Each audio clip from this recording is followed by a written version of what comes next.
welcome to the I Said It Was Cool podcast. This week I am interviewing Jazz Colette from the Blue Moon Marquee, a duo that has played at the Vault so many times.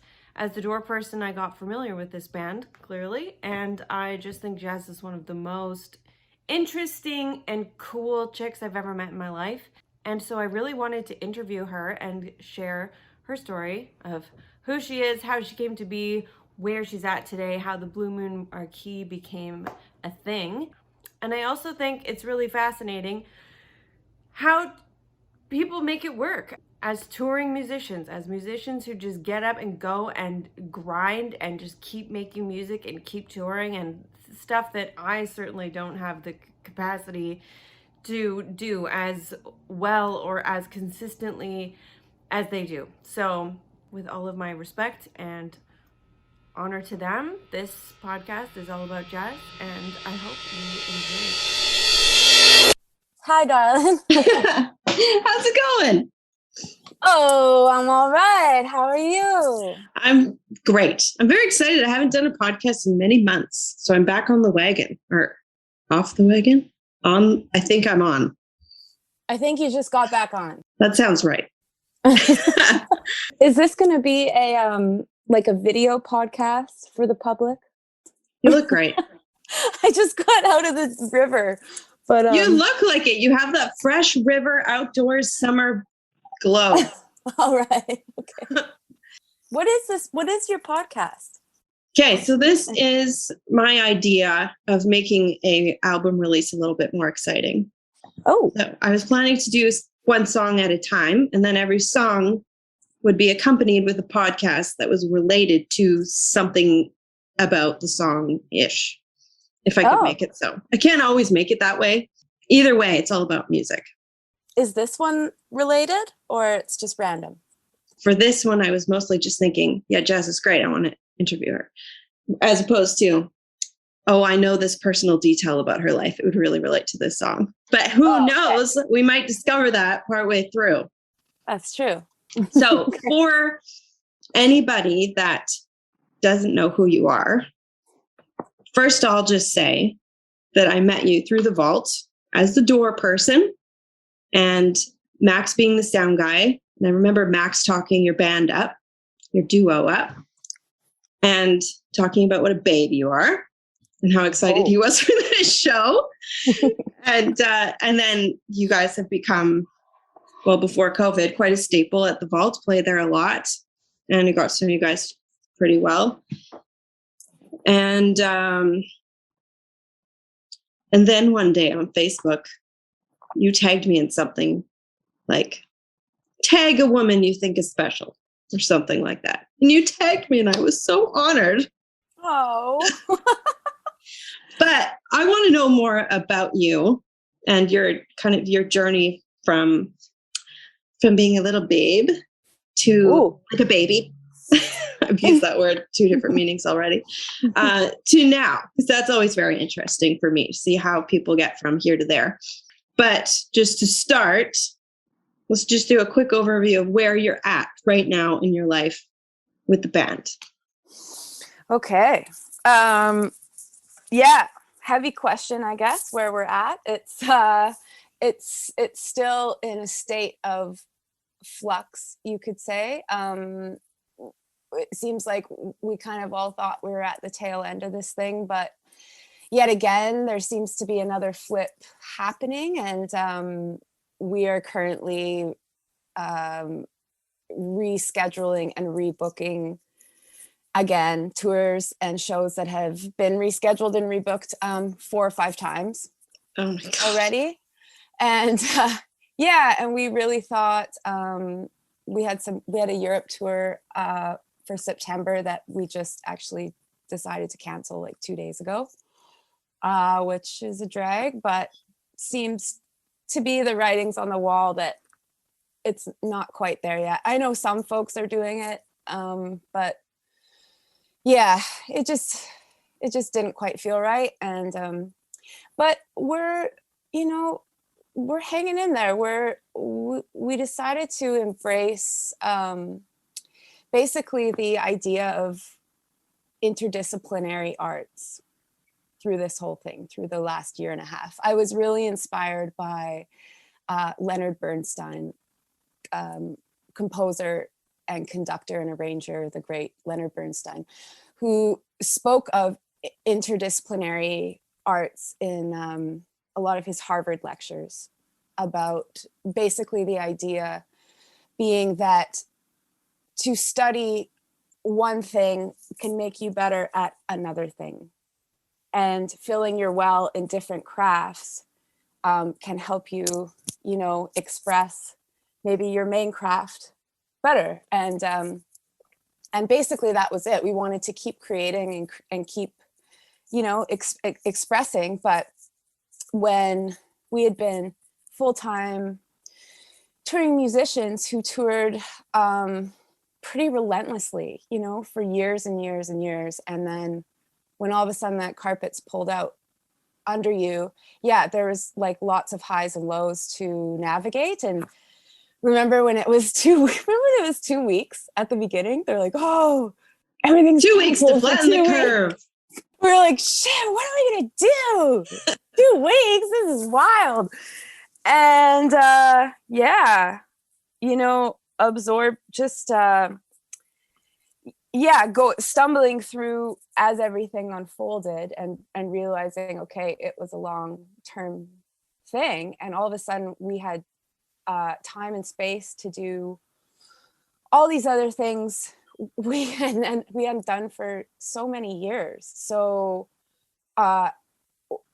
we kind of put the instruments down a bit. We kept writing. We've been writing a lot and kind of playing for fun, which we realized we lost a little bit. We of course it was still fun, but just loose playing around the house, around the campfire. It'd been a while to just feel, like we had the energy to do that when we got home. Because usually when we got home, it was just, a few days here or there. So we just have been building. I went a little nuts with gardening and building kind of a botanical oasis. I was like, okay, we're going to stay home. I'm going to nest hard. And I built 250 feet of cedar fence and 15 raised garden beds. And we built a studio and we built a motorcycle shop. Al's been building motorcycles. I've been painting again. I used to do a lot of textile arts when I ran a gallery years ago in Vancouver, and I had a clothing company. So I kind of got back into that. And so that's been wonderful. But we've also been writing. So we have a couple new albums, ready to go, and shows are starting to come back. So we're playing, a bit here and there. We just played a festival on Pender Island, which was our first, people up and dancing and ripping around show since February of last year. So your gardening and building and recording, that's all interdisciplinary stuff you were talking about. Yeah, just expressing still being creative, still being, busy and expressing, but not necessarily with music, which is kind of all we had been doing for so long. And, Bill Withers also, I remember hearing an interview with him when he was at the height of his fame with Ain't No Sunshine and his hit tunes. And he bailed. He left the music industry because he was so sick of it. And this interviewer said to him, you could be the biggest star, you have all these hit tunes, and why don't you do it? And he went back to being a laborer. He used to be a laborer and a bricklayer. And he went back to doing that, when his songs were, number one. And he said, well, I actually like it. I like bricklaying. And both Al and I have done so many different gigs in our lives, being when music wasn't quite full time. We've both had probably 15 or 20 different jobs. a lot of them different labor jobs. And I can really relate to that. And when I was building these fences and these garden beds, it's like you work on something all day and then you can sit back and you can see it and you can look at it and it's functional. And with music, it's just this ephemeral, fleeting thing that you're constantly trying to grab or make and work on, sometimes for weeks, for months. Is it good? I don't know. Are people like it? I don't know. It's like this kind of intangible thing for a while. It's not just, just build a fucking fence and look at it. Yeah, that is so interesting. There are two facets here. And I see that in my own life. Like when I look around actually right now at my apartment, which I moved into a while ago, but a year ago is when it felt like mine, because the roommate that I had moved out and my fiance moved in. We're getting married. All right. That's another story. But I was able to take this place that I sort of felt like I was living in someone else's house and make it mine. And I have so much more of a relationship with it now, obviously, since she moved out. And I care so much about decorating and keeping it clean. And it's very immediately satisfying. And I also am very sensitive to environment. So if it's a chaotic environment, it doesn't do very well for me with my mental health. So I've been really focused on that in the COVID thing, which I've never, ever in my life paid attention to that. In fact, all of my life, I've had feedback from my parents. Why are you so messy? Why are you so messy? Your place is always a mess. Your car is always a mess. My car's still a mess, but my apartment looks great. And I haven't played music either for, oh God. I think I just wrote like a new song the other day after a 2.5-year hiatus. And it was like this being at home, being nesting gave me an opportunity to do stuff that I'd never done before. I pay attention to things that I never paid attention to before. Yeah. Yours is much more productive than mine. Painting, building, gardening, all that stuff. No, I'm cleaning. I'm keeping the house clean. That's my thing. Well, productive's a state of mind.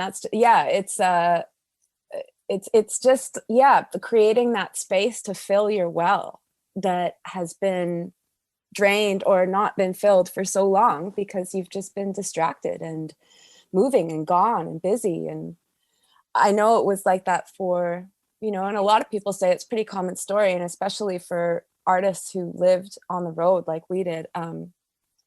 Like a lot of us, I got a friend of mine in Austin who was like a full-time working bassist, played 9 gigs a week.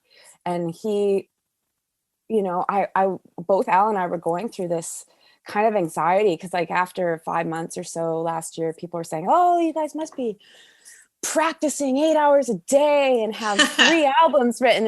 And I'm like, no, I actually, if I look at my instrument, I kind of want to cry. And I couldn't. And a lot of full-time musicians I know felt the same way. Like it would just, it was kind of opposite. And I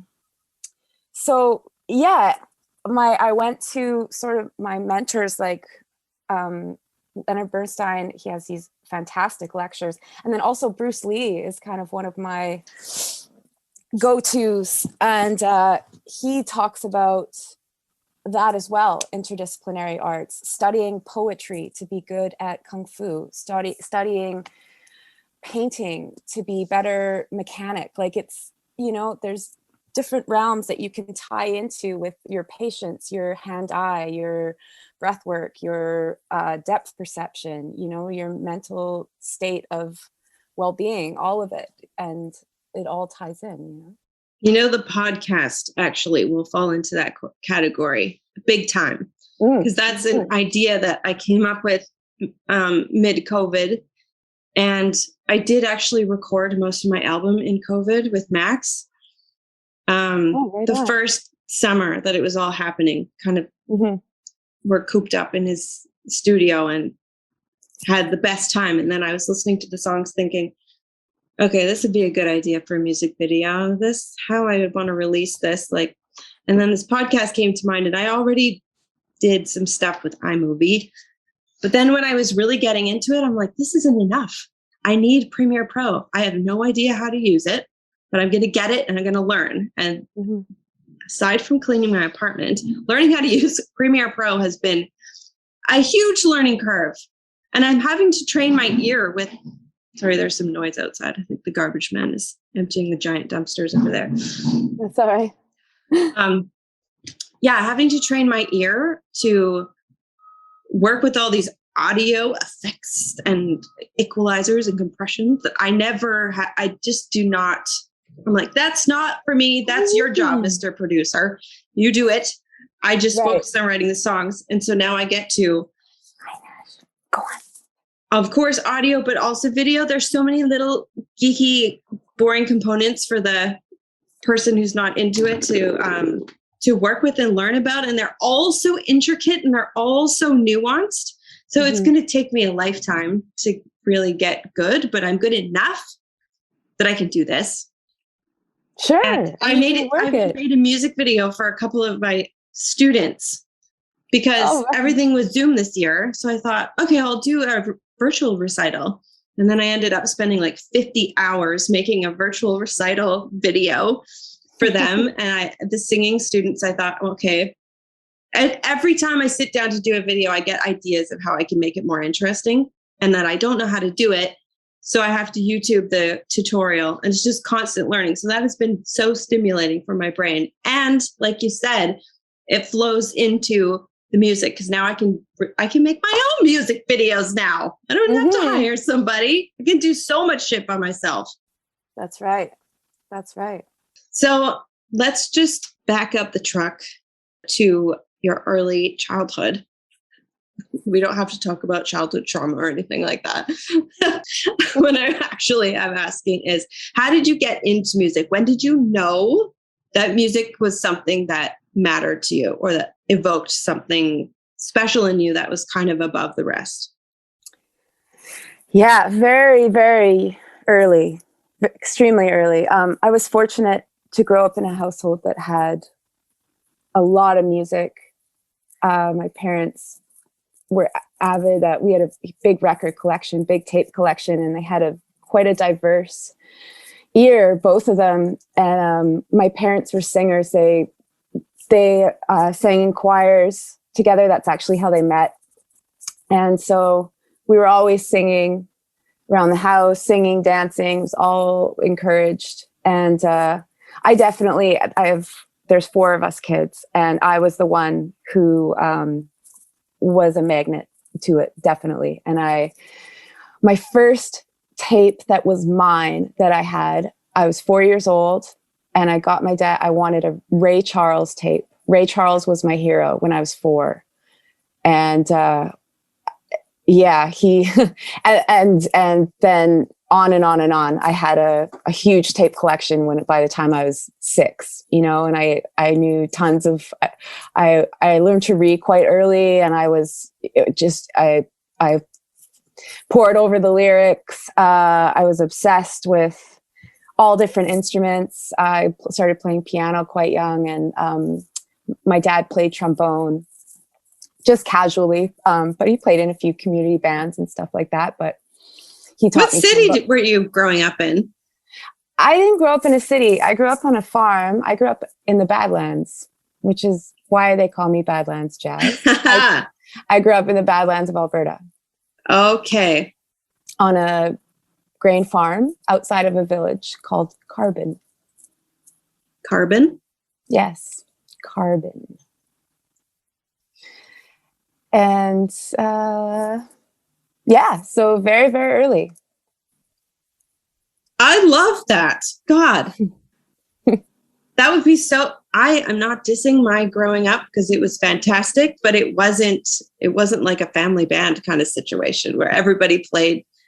My mom played a little bit of music, but really that's it. My dad cannot keep He can't clap along to a song in time.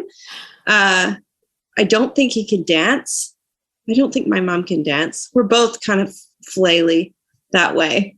But it's just so cool to imagine growing up in a house where there's instruments everywhere and everybody plays and sings. It's just, I love that for you. It makes my heart grow 3 sizes.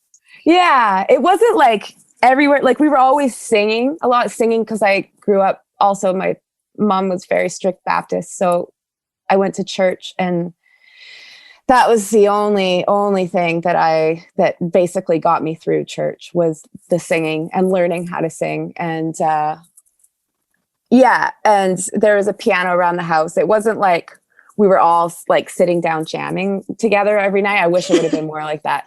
But just singing and dancing and music was always supported and encouraged, basically. And when did you go from that environment to doing something on your own, like taking your first job related to music or writing your first song, something like that? Well, I started writing pretty young. I was always writing stories and poetry. I didn't necessarily work them into songs until I was, I guess I was 16 when I started playing electric bass in my boyfriend and my friend's bands. We kind of started it together, actually. They started writing songs and they were writing songs. And then it was kind of that classic, oh, we need a bass player. And I'd wanted to play bass. So yeah, I was just turning 17, I guess, when I got my first electric bass, and we had a band in Red Deer, Alberta. Ponderosa was the name of my first band. And and I started playing guitar, learning guitar from my boyfriend at the time. And he taught me how to play. He taught me kind of the basics of everything. Oh, did you ever go to school or anything for music? No, I never did. I poached school kind of my whole life, because I had one of my many jobs I used to have was I was an art model for different art programs at universities and colleges. So I'd show up early and leave late, and I would just sort of peruse the halls and poke my head in and pretend I was a student, and I would just sit in and listen and get free schooling, basically, on different lectures. I knew friends who told me which prof was cool or like which class they liked, and so I would kind of sit in. But I liked the idea of going to music school, but every program that I kind of snuck into, I'm like, okay, I'm going to see what this is like. And so I go, sneak in, and I had some friends in it, and it just, nothing stuck. And like anybody I knew who was in music school, nobody really loved it. They said it was really expensive.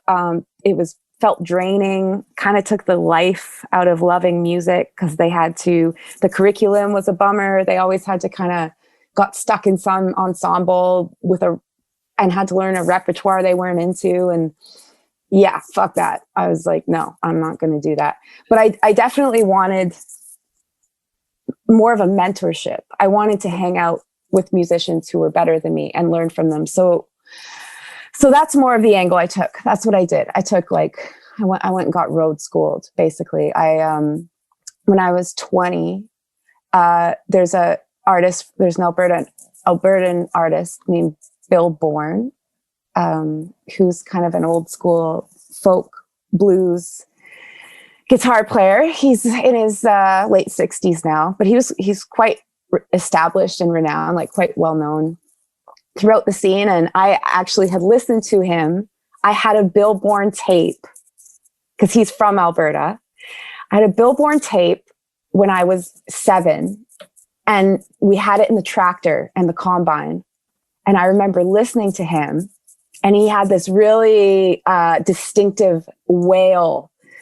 And I was always really drawn to him. And I remember asking my dad when I was really young, I was like, who is this? And he told me, and he said, this man is also a farmer from Alberta. And I just couldn't, my little brain, I was like, he's a farmer like us, but he has a tape. Like, how does that work? And then I meet him when I was 20 or maybe even 19. I had a studio jam space in downtown Red Deer. And my band at the time was being interviewed by CKUA, which is one of the greatest radio stations in the world. And it's based in Alberta. It's listener supported radio. CKUA, shout out to CKUA. They were having a live, they were changing their frequency or something. So they were having a live show and my band was being interviewed and Bill was being interviewed. And Bill was there. And he had like long silver hair and this top hat, and he was a real character. And we met, and I said, Bill, I've been listening to you since I was a kid. What's up? And he liked the band, and he's like, oh, you good bass player. And he's like, I need a bass player. I was like, oh, really?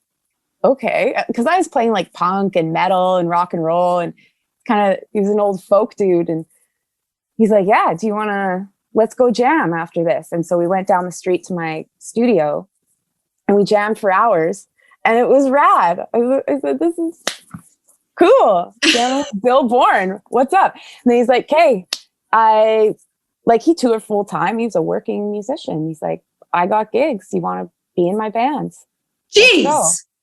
Yeah. And I went from playing, like one of our first gigs was the Wind Spear in Edmonton, which is it's a massive venue. It's like comparable to, I don't know, like Vic's biggest. It's a massive, massive venue. And he was doing some sort of, I can't remember what it was, but it was, yeah, that was like 2 weeks later I was playing that. And then I toured with him off and on for years and years. And he really, really schooled me. And it wasn't always easy.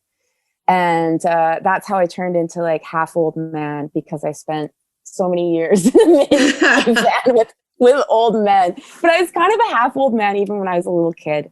I was a grandpa's girl, and I would rather hang out with my grandpa and his friends in the garage than the girls playing My Little Ponies or whatever. I'm just going to state the obvious here and say that you would be the most perfect subject for a movie, most perfect protagonist. All of this sounds to me almost like you're reading me the plot of a really good movie. Hey, with a really interesting main character. I'm actually watching, don't laugh at me, Dawson's Creek right now. It's this great teen drama that I somehow missed when I was growing up. So I thought, what the heck? I remember it. I need something to watch. And we've got the main character, little Joey Potter, who's just not like anybody else. She doesn't follow the crowd. All right. You're not, I don't like her really in any way, except that you certainly dance to the beat of your own drum, to be cliche. Like, this is a great story. I'm loving this. Okay, good. Yeah, no, I was always the freaky one and getting into trouble and all that stuff, for sure. I can't believe that. Okay, I can believe that happened to you, because that kind of stuff happens. But it's also just so right place, right time. Mm-hmm. You just like run into somebody. It seems like it could just be a really small moment, but it completely changes the direction of your future forever and ever. Yeah, absolutely. I love that.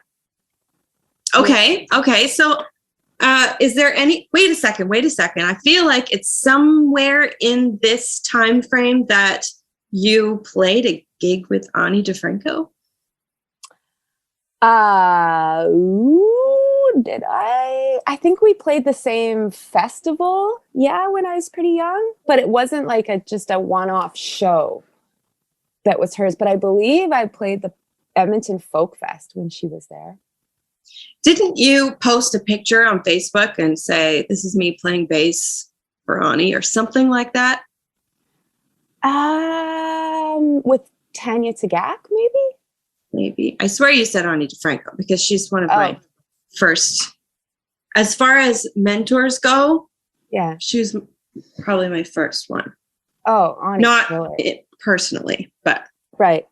No, I never played bass for Ani. That would be epic. Myth busted. Yeah. I might have been the only one who ever had that as a possible real story in my head. But I busted it. You busted it for me. Thank you very much. Okay. When did you meet Al? Yeah. So our story is kind of pretty juicy and long too. Is that good. I met Al when I was a teenager, when I was first playing bass.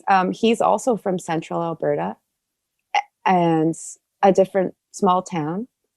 And he also played in punk and metal bands. And if you played punk or metal or rock and roll in the late 90s in Central Alberta, we all knew each other, from Edmonton to Calgary and everywhere in between. Because we were so outnumbered with the rednecks and the hicks and everything that, you had to band together then. Those were the days of shows happening in all the old community halls and the community centers in the small little towns. And we'd rent them out and haul all the gear out there, and our parents would have to drive us and everything. And so Al played in a band called The Astray. And but he was 4 years younger than me, which is pretty significant when you're a teenager. So I knew of him, but I know we were at some of the same parties and some of the same gigs, but he knew me because I was basically the only girl playing music at that point in the band. There just wasn't any other girls playing. So, and especially I was 4 years older than him. So he knew who I was. And he may or may not have had a big crush on me too. He did. He'll tell you he did. But so then I left Red Deer just as soon as I could. I played with Bill a bunch, but I left when I was like 17 and I went traveling. I was also doing kind of ramshackle circus, grind extravaganza, vaudeville stuff. And I was hula hooping and skateboarding and playing trombone at the same time. It's pretty much the coolest chick that ever lived. That was my shtick anyways. Skateboarding, hula hooping, and playing trombone at the same time.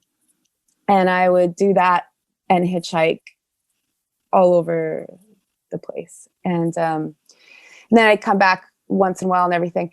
Anyways, Al and I didn't see each other for many, many years. And we both kind of lived all over the world, and I didn't really think of each other or talk to each other for 7 or 8 years until I was 27. And I was living in Vancouver at the time, playing in bands out there. And Al had been living in New York, in Montreal. And we had a mutual friend from Alberta who had just graduated from Nimbus Recording School in Van. And Al had gotten a hold of him from New York City and said, "Hey, I got this. I want to come record an album with you. I got to get out of the city. I'm going to come back west and record this album with you." And Dino, our pal, he said, "I heard Jazz is living there. I want her to play and sing on my album." And I was doing a bunch of session stuff, and that's at the time. So I was like, Dino called me up. He said, "Hey, remember Alex Cardinal?" And I said, like, "Yeah, oh yeah. Well, he's coming to record an album. He wants you to play on it." I was like, "Oh, rad. What kind of stuff is it?" And he's like, "Oh, it's he's been playing a lot of gypsy jazz and early blues." And I was like, "Yes, right on. I'm in." And a couple months later, he showed up, and I just happened to be kind of at the end of my line living in that town, and just my situation there in all different realms. I was ready to leave. I was ready to be done. And Al showed up, and it was one of those, like, the moment I walked into the studio and we locked eyes, it was just, hello, soulmate, and and I played on his album, And he was just going to stay for 2 weeks and then go back to New York. That was his plan. And he ended up staying for 6 months. And we fell pretty hard for each other. But I unfortunately was with somebody else at the time that I had been planning on breaking that up anyways. And then with Al there, it's like, okay, you got to go and I need to shut everything down here and I'll come meet you. So basically that's what happened. He finally left and I quit everything there. And then I took the train to go meet him. And then that was it. And that was 2012. Okay. So 9 years ago. And you've been, when in that time frame did you guys start, or was it right off the bat, being the Blue Moon Marquee? Well, initially I was playing his tunes with him because I had recorded his album with him. So we were touring as the AW Cardinal duo for a while. And then I would say in the first couple years, we started writing together. And then we recorded our first Blue Moon Marquee album in 2014, I think, the winter of 2014. Yeah. And it's just been a hustle ever since. I mean, maybe that's not the right word, but go. Yeah, hustle is it for sure. We lived out of the truck. Like when I left Van and went to meet him, we stayed various places, kind of lived in different houses, but we also lived out of our vehicle and toured all over Canada, drove across Canada a bunch for a lot of years. Yeah. And then we after a particularly harrowing tour up to the Yukon in February, we drove from Calgary to Dawson City. We played like 15 shows up there in February, played in Nuvik, Old Crow. It was nuts. And then drove back down to Van. And after that, we were so done with ice and snow, with touring in those conditions. So we're like, Kate, we're going to stay on the West Coast for a while. And our last gig of that tour, it was a pretty big tour. It's like 25 shows or something. And our last show of the tour was at the Garage, Duncan Garage with Long John. And I'd played probably in like 6 or 7 different bands since I was 19 at the showroom. I knew really for a long time. Yeah. And he's seen me in a bunch of different bands, met me very, very young. And I said to him, I was like, Long John, we want to stay here. We need a house. We've been on the road for 3 years at that point. And he said, okay, I think I know the spot. And he took us to the house I'm sitting in now. How did he know about it? He knew we live on a kind of a storied, slightly infamous property outside of Duncan that is an artist community that has a bunch of different houses on it. And he'd known the owner for a really long time. He's like, yeah, I think there's a place open there. I thought, let's just go check it out. And it just happened to be absolutely perfect. Wow. Yeah. I really don't want you to delve into any darkness unnecessarily, but this just all seems so wonderful. Oh, I mean, no, it's not all gumdrops and lollipops. That's for sure. There's there's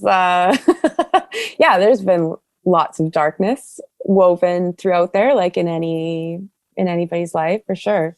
I know I might be painting a cheery picture of the last however many years, but oh yeah, lots of darkness. Yeah, I mean, of course. Yeah, of course. It's just such a juxtaposition from, I guess, I guess it's me that brings this out of these interviews. But like a lot of the content from the songs on the album obviously are related to my life, because that's what I write about. And my life is like ridden with addiction and mental illness, like in me or in family members or close friends. And I'm not, especially this album, I haven't been shy about writing quite articulately, I guess, about that stuff. So I had an interview with my friend Mitchell, and we both went to treatment together. So we talked a lot about, that was a pretty dark one, I think. And then it's just so interesting, like listening to this story of how it just seems to, and I know there are more nuances of the ups and downs, but it's like, I don't wish that my story was any different.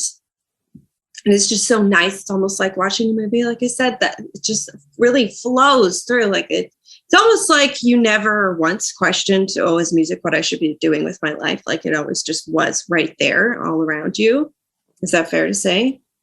Not really, to be honest. Like it was always around me, but definitely through my early 20s, like all those years on the road with Bill and the old man band, as I call it, I struggled a lot.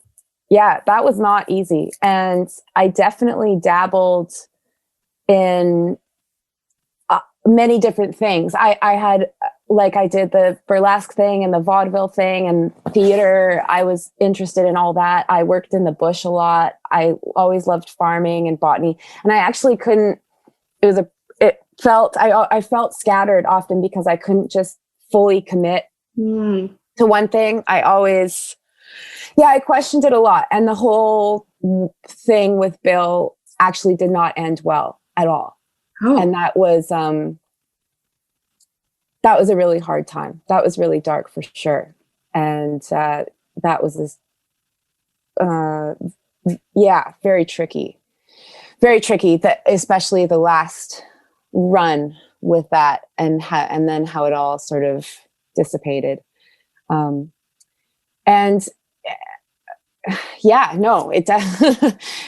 definitely lots of saucy, dark pools amongst those years, for sure. Did those times end up coming out in your songwriting? Yeah, there's a few for sure. Definitely. There's some situations I haven't quite touched on, but yeah, definitely. Do you think you will? Does it feel like it's necessary? Well, yeah, there actually is. Yeah, I have kind of another side project going on right now where I am delving into more of that world and delving into actually my journey with endometriosis. Oh my God. A disease that I've had for, the last 8 years, which I haven't really been public about at all. But I just decided after my 4th abdominal surgery last year that I was going to be open about it, because I had, suffered in silence for a long time. I'd been through a lot of years on the road with Blue Moon Marquee. I was in a lot of pain in the hospital a lot, and dealing with all sorts of ailments related to women's health issue, like fibroids and endo, and all kinds of really horrible, lonely ailments, basically, and dealing with them as a performer and having to grin and bear it. and not, because they're all invisible diseases, much like mental health as well. And so, people think you look fine, and everything looks fine. And when inside you're really struggling and suffering. So I was just writing about pain last night. This is nothing, but I have a pretty bad case of plantar fasciitis. Basically feels like I'm walking on broken bones in my heels. Oh. And I don't know what happened. It just got triggered like about a month ago, and it's not getting better, which is very frustrating. And I've noticed that I've been getting a little grumpy about it, and I can be a little bit unpleasant to be around sometimes. I find I can even get a little bit rageful. I don't know if rageful is the word, but I can be ragey. When I first wake up in the morning, like it really hurts. My whole body feels very swollen and dried out. And it's just like, it's so hard just to get from the bed to the bathroom because it is so painful. I've actually put a chair in the bathroom so that I can brush my teeth because I can't stand up for that long. And it makes me a bit of a bitch. And my Tristan, my fiance, I hate saying that. It sounds so stupid. But he's not my boyfriend. What am I going to call him? He called me out. He's like, you're being a bit selfish. I'm like, shit, I am. Like I don't have to be like straight up raw about how I feel. Like there are times in the day where I am like that, and I think it's okay. But at the same time, I'm learning to be a little bit more considerate about how I come across in the way that I speak, because I'm contributing like to this environment in the house, and he's getting affected. I'm kind of making him a little bit miserable with I can't help it. I can't make the pain go away, but at least I can, with his bringing that to my attention, and I have like this awareness where I can change my attitude, which is really hard because the pain is fucking depressing. And it's like, is this going to end? I imagine with endometriosis, which I've heard horror stories about. In fact, I actually have a friend, and I talked to her about this on a podcast because I wrote a song for her about all she's had, like an excessive amount of people die in a very short period of time. And one of them was her best friend committed suicide because she had I think it was endometriosis and something else, where her organs were just like kind of all, I don't know, fused growing together. Yes, fused. That's the word. Yeah. And she killed herself. So like my question here that I'm coming up with is like, how do you cope? Oh, yeah, that's a loaded question. It's chronic pain is an incredibly lonely world, very lonely. And I've had to explore many, many different options to get through. Because the darkest hours, especially with endometriosis, are so devastating. And there is a very high suicide rate with women with endometriosis, unfortunately. And I found that out when I first was diagnosed, and after being in chronic pain for so long and not knowing why, which is also a very common story with it, misdiagnosis. And I lost my train of thought there. I basically had to explore all kinds of different meditation, breathing techniques,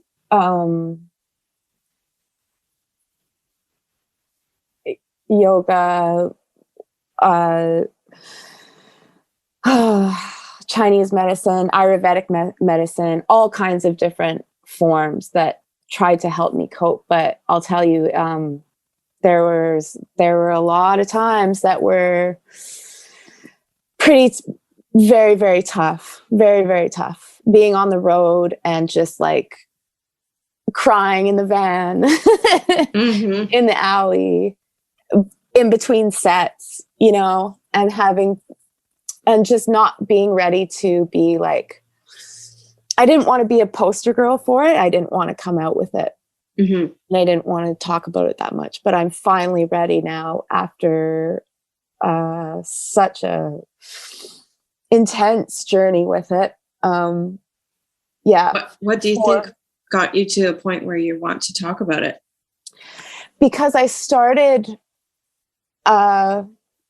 meeting more and more women that have dealt with it, and I've been immersed in the community, and I'm at a point where I'm so fed up with the lack of awareness of this disease that affects so many women, and how it's all part of the wrath of the patriarchy, and how women's health issues have been swept under the rug and disregarded for decades. And I'm so sick of it. It's horrible. And people just have, and because women are so fucking incredible and strong and able to, I feel like our pain threshold, anybody that's dealt with endo and fibroids and endometriosis and cysts and all that shit is just like, you just have to be so fucking tough and endure. And like you said, get yourself to the bathroom when you know, it wants to put you on your knees. And so many women, the stories, I just heard endless stories of women being fired because they look fine and they have cramps. Oh yeah, and they're making it, you know, that old shit. And but also women's husbands leaving them because sex is painful, and women just the irritability of being in chronic pain to be able to get through your day and mundane things like the dishes or grocery shopping or going through the bank, let alone being able to endure your job and do your job well and be present for that, or be present for your kids if you have kids. I met people whose mothers had endometriosis and they didn't know. Oh my God. They said that their mom was just always, irritated, bitchy, short with them, couldn't spend time with them. And then I've spoke to their moms who said, like, I couldn't barely breathe or walk. And I know that it's absolutely appalling to me that it's at the state where it is now in 2021, that it is still, they still don't know so much about it. Yeah. There's still no cure. They don't know what causes it. And it's an absolutely horrific disease that, it's quite devastating because there's no cure. And this is my life now. I've had to, and it's also very humbling. And just that, a lot of people have all kinds of very serious ailments. People have Parkinson's, people have MS, people have cancer. And this is just my thing that I have. And you have to find that balance of like, yes, accepting and acknowledging that this is part of your life. And then also not letting it completely define or take over. Yeah. Where I would push myself through crazy tours. And anybody that's been an independent touring artist, kind of, at the bottom level of sort of playing wherever you can, playing hole in the wall gigs, playing markets or busking or house shows, or, so I was booking us, managing us. You're also a long haul driver. You're loading all the gear. And I also chose all the biggest instruments to play for some reason. Yeah. I don't fucking play harmonica, and I look at harmonica players sometimes, and I'm like, I just want to. You don't know. You have no idea. And yeah, man, I cried through gigs. Like this will put it in perspective for you. I was playing a show in the prairie somewhere, and in quite a lot of pain, kind of my normal pain that I always just lived with, but it was on the worst side. It was pretty bad.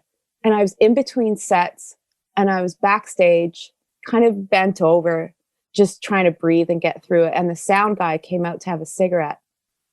And he's like, "Ah, you okay, man?" And I was like, I'm hurting a bit. He's like, "Oh yeah, is it, time of the month?" And I said, "No, I got this thing." And, and lots of times it's like, I couldn't even, especially with men, I just don't even try, because they're like, "Endo what?" Or like, "Oh, sorry to hear that." Like they just to even get into it, it's not fucking worth it. Yeah. I'm just, especially when you have 10 minutes and I'm just trying to like breathe, and I'm just like, "I'm all good, man. I'm okay." But I was holding on my right side, and he's like, "Stand up a bit." And I tried to stand up, and it just even hurt to do that. I was kind of like keeled over, and he's like, "Man, you know where you're holding your stomach? That's where my brother was holding his stomach right before his appendix burst." And I was like, "Oh shit, really?"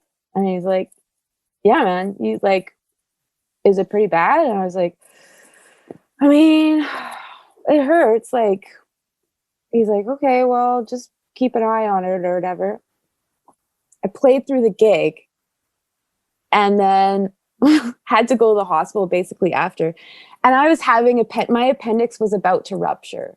Whoa. And so for anybody who's dealt with that kind of pain, it's like, that was not really out of the ordinary. Right. Like that was your normal. So a bit of the high end, but it was a bad day, but I fucking played a show through an appendicitis attack. So fucked. Which is fucked, which is not cool, which was not fair to myself, and not fair to Al. Also, Al, you're dude, right? Dealing with somebody who's in intense pain all the time is not easy, because they also feel, there's only so much they can do. Yeah, the powerlessness is what really gets him. Right. It's really hard for them too. And Al, bless his sweet soul, has probably been to 25 hospitals with me over the last, in every province, emergency rooms. He's been through 5 surgeries with me. He's been through he's been through a lot. Yeah. How does it feel talking about it now, after going through such a long period of suffering and silence? It feels good to talk about it. It's still like, I'm emotional right now. I do feel emotional going through it, because I didn't talk about it for so long. But I feel like it's a really important conversation to have, just for all the young women, and I shouldn't just say women,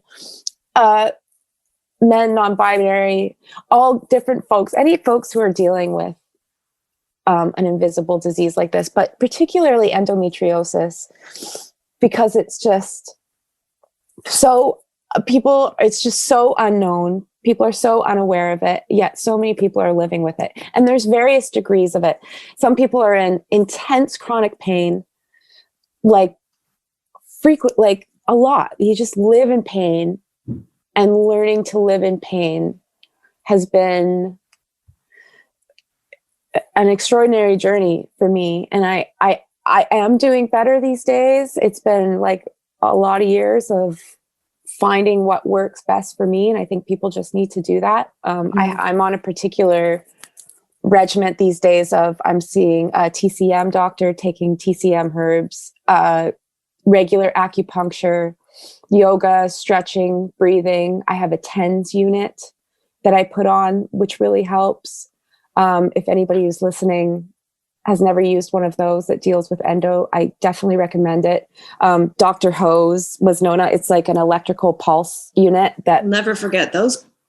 Right. Commercials. I found those. Yeah, exactly. That really helps.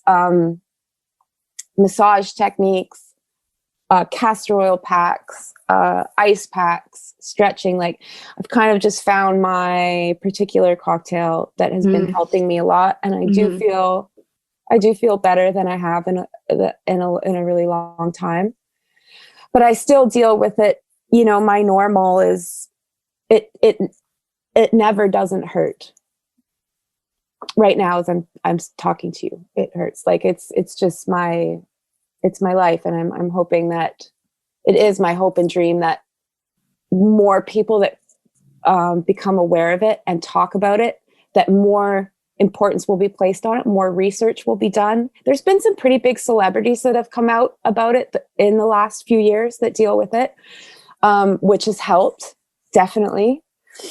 But it's still like kind of an underground conversation. And I think endometriosis should be a well-known word, and especially for these young girls who are dealing with this intense pain and are being told it's in their head or it's nothing. It's just part of being a woman. No, it's often not the case. And you kind of need to fight with these doctors. You have to insist and be firm. And you need to get checked out. And the only way to properly diagnose it is a laparoscopy. Unfortunately, right now, you can't see it through MRIs or ultrasounds or scans. You actually have to have a laparoscopy. So yeah, that alone is unfortunate and discouraging, but yeah, it's important to talk about it. I'm realizing that, you know, more lately than ever. You are so incredibly tough. I mean, anybody who has to deal with chronic pain, I mean, that's incredibly tough. I think about like how with my shit, like I'm in recovery, so basically all the time that I'm sober is relief. All of those years are relief, and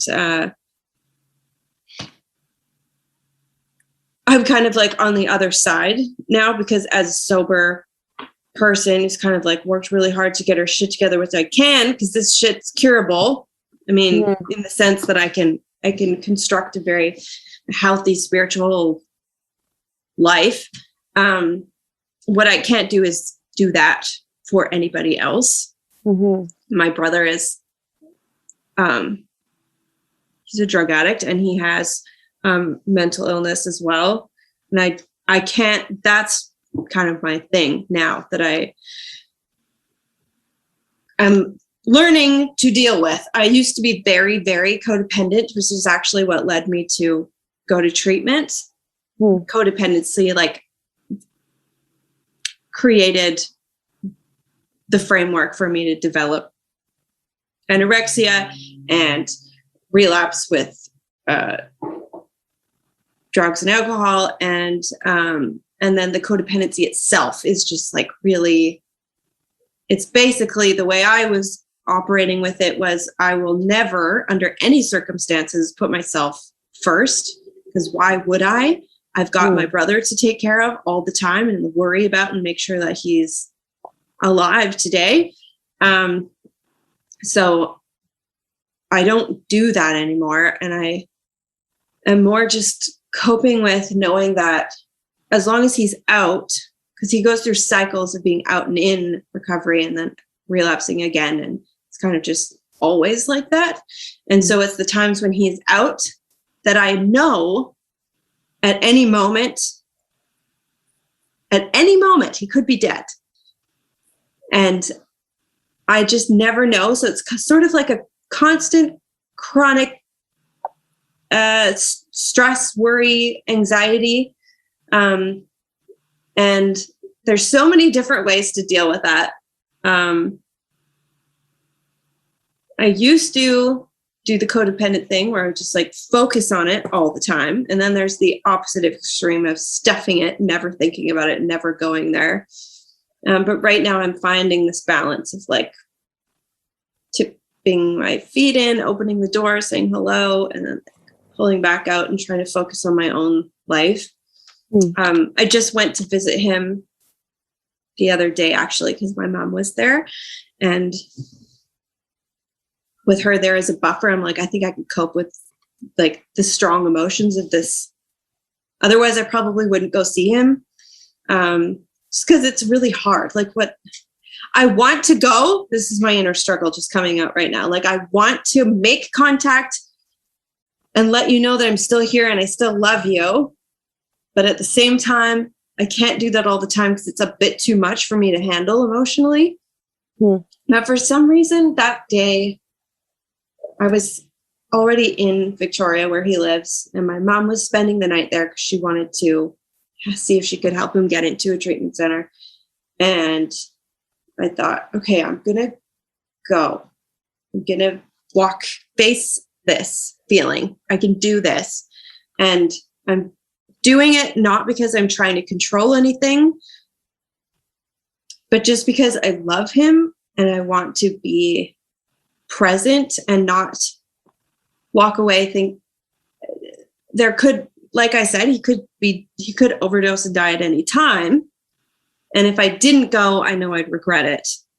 So it's like always weighing these, how far in do I go? How far away do I stay back?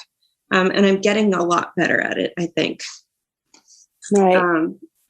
But I guess that's my curse right now. It's also a blessing though, because it really teaches me how to take care of myself. Every time I go too far, I learn something. Like every time I fuck up, I'm learning and growing. Hallelujah for that. Yeah. Yeah. I mean, that's always the silver lining in this stuff. As long as we don't give up, because that's an option at any time. Yeah. But as many times as I've wanted to for various reasons over the years, I end up evolving. It's like the next version of myself evolves and grows. And I look back and go, oh, I'm really glad I didn't give up. Because I never would have made it here. I never would have known how much better it could be. And maybe some things don't change, like the pain, if it's physical pain, or the fact that somebody is in a situation that I have no control over. Some of those things don't change, but like our ability to have, like our relationship with those things can change. Yeah, I relate to that. And a big part of my life, I got into various Eastern philosophies and meditation techniques in my early 20s. And I really, really delved into Buddhism quite a bit, dealing with pain. And the Buddhists speak of how suffering is a great teacher. And yeah, I learned that. Absolutely. And you can always write a really good song about painful situations. That's true. That's true. I feel like that is what helped me most in high school. Classic high school dramatic, overly emotional teenage girl. I could always get something out of whatever I went through that made me feel good about myself. I made like a beautiful creation. Right. Yeah, absolutely. Mm-hmm. That's definitely a healing technique as well. And as far as with the endo, yeah, I've been working on a multifaceted show. I don't know when it's going to be ready, but it's going to include my works as well as a few other women I know who are dealing with endo. And there's paintings and poetry and drawings and some music. Yeah, it's been a show I've been working on started thinking about it the last 6 months or so. So Yeah, and it's solely like dedicated to endo. So, is it going to be a one-off or a series? I'm not sure. I know the gallery where the initial show is going to happen, and it'll be up there for hard to say how long, but and yeah, I may present it elsewhere. I'm not quite sure yet. We'll see. So you really and truly are taking your pain and creating healing on like the community scale, the greater scale. Yeah, I've been more ambiguous about it in the past with my writing. I haven't been so direct or, just laying it all out as far as, I've written about pain and suffering and all that, but not my experience with this disease. But yeah, this show is much more directly broadcasting that and that experience. And I was really inspired too by this Australian artist, and I can't remember her name right now, but she designed this contraption that stimulates endometriosis pain, which wow. is you put it on, and this is her after her working with many doctors too that have worked with women describing what this pain feels like, and and you can experience it's kind of like this Star Trek episode I really loved when I was Next Gen was one of my favorite shows. That's kind of my era of Star Trek that I love. And there was a episode called Walk a Mile or something, and it was about it. There was some kind of stimulator on board that you could actually touch somebody and then be in their world and feel what they're feeling as part of, to have empathy and sympathy. And, so that's kind of what her story. I'll send you the link to her later. It's fascinating. Absolutely fascinating.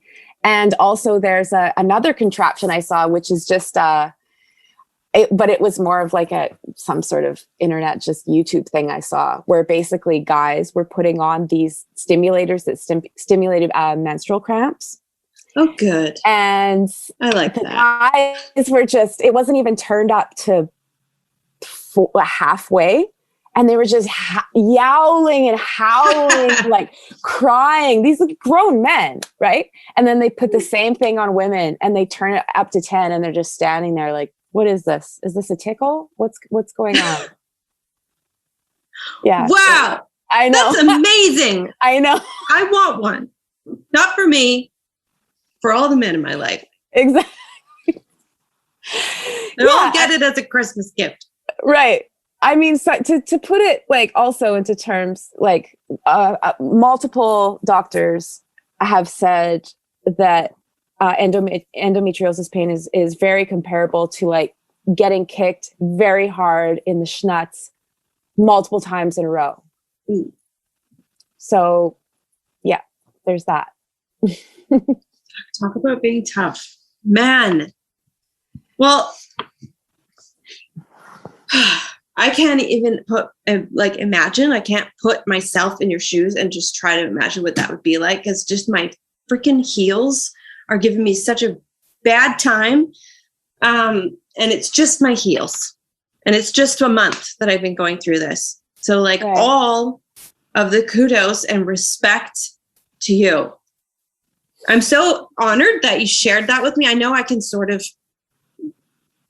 bring that out of people because I have always been like, all right, this is exactly what the fuck's going on. Let's talk about it. I've always been like that.